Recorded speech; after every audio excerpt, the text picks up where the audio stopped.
Bon, mesdames et messieurs, bonjour et bienvenue dans ce nouvel épisode de notre émission Qui est-ce? Aujourd'hui, on va s'intéresser à ni plus ni moins que Éric Dupond-Moretti, c'est-à-dire notre ministre de la Justice, mais aussi l'un des ministres avec Darmanin, qui essuie le plus de casseroles depuis ces 5 dernières années. Éric Dupond-Moretti, à l'instar de Rachida Dati par exemple, il est issu d'une famille pas très aisée.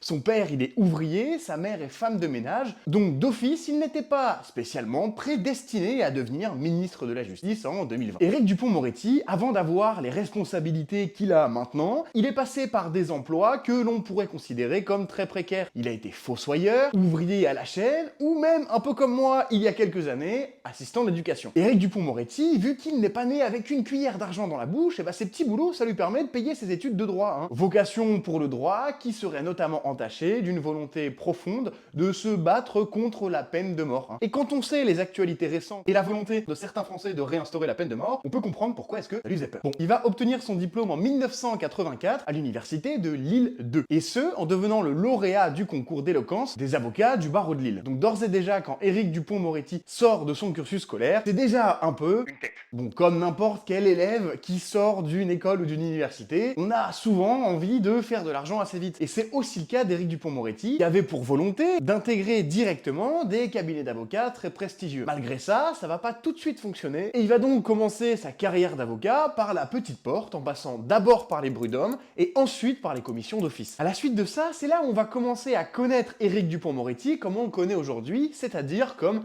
l'acquittator. C'est-à-dire celui qui, en 2008, avait le record du plus d'acquittements en France. Acquittement qui, on le rappelle, est lors d'un procès, la situation où l'accusé est complètement blanchi des choses pour lesquelles on l'accusait. Je pense qu'on peut dire que la carrière d'Éric Dupond-Moretti est complètement rocambolesque. Il a été l'avocat de pas mal de personnalités publiques que l'on connaît toutes et tous, et a été l'avocat dans le plus d'affaires très controversées mais aussi très publiques que l'on connaît plus ou moins tous. En 2012, par exemple, il va assurer la défense du frère de Mohamed Merah, Abdelkader Merah, dans l'affaire des attentats. En 2013, il va prendre la défense de Bernard Tapie, et en 2016, il prendra la défense de Karim Benzema dans la folle mais non moins connue affaire de Zaya. En 2017, il prend la défense de Théo dans l'affaire qui, on le sait tous, oppose Théo à la police, policiers qui sont accusés d'avoir Théo. En 2018, il devient enfin l'avocat de Jérôme Cahuzac, dans l'une des histoires politiques les plus rocambolesques de ces dernières années. Et en 2019, il va prendre la défense de Balkany. Bon, autant dire que Éric Dupond-Moretti, quand il y a une affaire très médiatisée et une affaire compliquée, il est souvent là. Si on parle d'Éric Dupond-Moretti, c'est bien parce qu'il est ministre. Et donc je pense qu'il est important de comprendre comment est-ce qu'il est rentré dans le milieu de la politique. Vous inquiétez pas, ça va être très rapide. Il va soutenir Martine Aubry sur les listes socialistes, et en 2018, il va annoncer contre toute attente qu'il n'accepterait jamais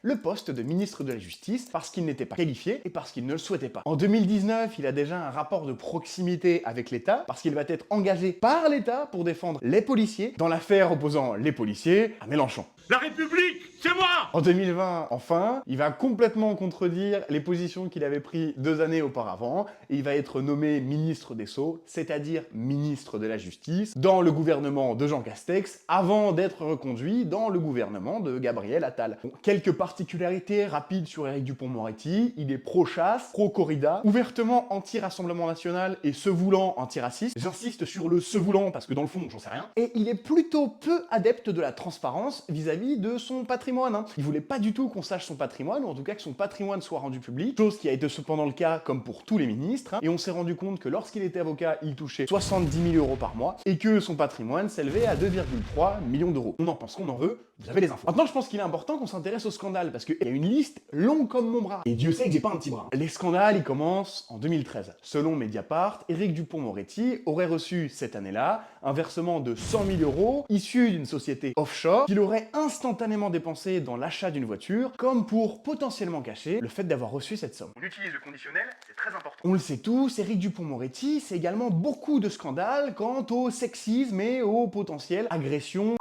ou verbales. Éric Dupond-Moretti, donc, en 2018, il va affirmer que les femmes regrettent de ne plus être sifflées dans la rue. La même année, par rapport à Bertrand Cantat, que l'on rappelle à sa femme et a été condamné pour ça, mais qu'il est sorti de prison récemment, il fait l'annonce suivante. Cet homme a purgé sa peine, il est sorti de prison et il reprend son métier. Vous avez le droit de ne pas aller le voir, moi j'ai le droit d'aller le voir si j'en ai envie. Autrement dit, dans cette situation, Éric Dupond-Moretti sépare l'homme de l'artiste en souhaitant avoir la liberté de continuer à aller voir un meurtrier. En 2019, il prend la parole quant à MeToo et ça va être une prise de parole plutôt controversée, A raison d'ailleurs. Le mouvement MeToo a permis de libérer la parole et c'est très bien. Mais il y a aussi des folasses qui racontent des conneries et engagent l'honneur d'un mec qui ne peut pas se défendre car il est déjà crucifié sur les réseaux sociaux. Bon, là, la prise de position est un peu bancale parce que, bien qu'il considère l'intérêt de MeToo, il met directement le doigt sur la problématique du mouvement plutôt que d'encenser l'utilité d'un tel mouvement pour les victimes et prend la défense, avant toute chose, des hommes qui potentiellement pourraient être des victimes à leur tour suite à de fausses accusations. On le rappelle, les fausses accusations sont très peu présentes dans ces cas. Bon, en 2021, ça continue à croire qu'il y a un scandale par an. Et Mediapart va révéler qu'Éric Dupond-Moretti a omis de déclarer à la haute autorité pour la transparence de la vie publique plus de 300 000 € de revenus. D'ailleurs, en 2021, c'est-à-dire la même année, Éric Dupond-Moretti va être poursuivi pour prise illégale d'intérêt. La prise illégale d'intérêt, on le rappelle pour les personnes qui sont peut-être pas à jour là-dessus, c'est quand une personnalité membre du gouvernement ou une personnalité avec une haute responsabilité politique dans une sphère de l'État prend un intérêt personnel ou privé dans une affaire qui normalement demande une position neutre. Et d'ailleurs, il va être condamné pour cette affaire en 2003 à 1 an avec sursis en tant que ministre. Je sais pas si vous vous rendez compte de la dinguerie. Cependant, il va directement être relaxé par la Cour de justice de la République, qui est la juridiction qui est en mesure de juger les membres du gouvernement, parce qu'il y avait effectivement prise illégale d'intérêt, mais que cette prise illégale d'intérêt, tenez-vous bien, n'était pas intentionnelle.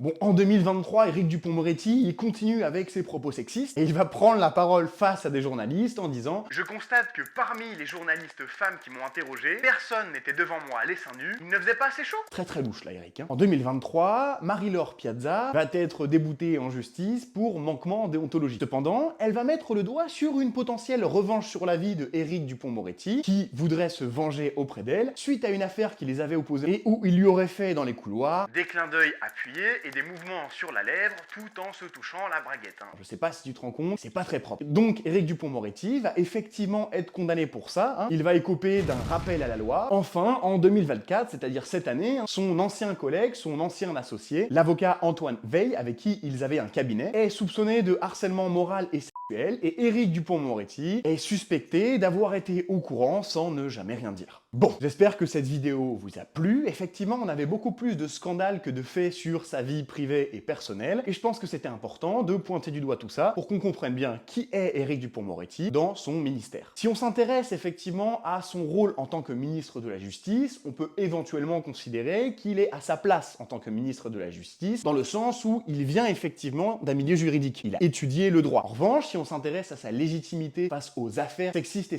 dont il fait l'objet, il est évident qu'il ne devrait pas être ministre selon moi. Enfin bref, je vous laisse vous faire votre avis sur cette affaire, j'espère que cette vidéo vous a plu, et on se retrouve la semaine prochaine pour un nouvel épisode de Qui est-ce ? Soyez toujours critique des contenus que vous voyez sur internet et des personnalités que vous suivez. Salut!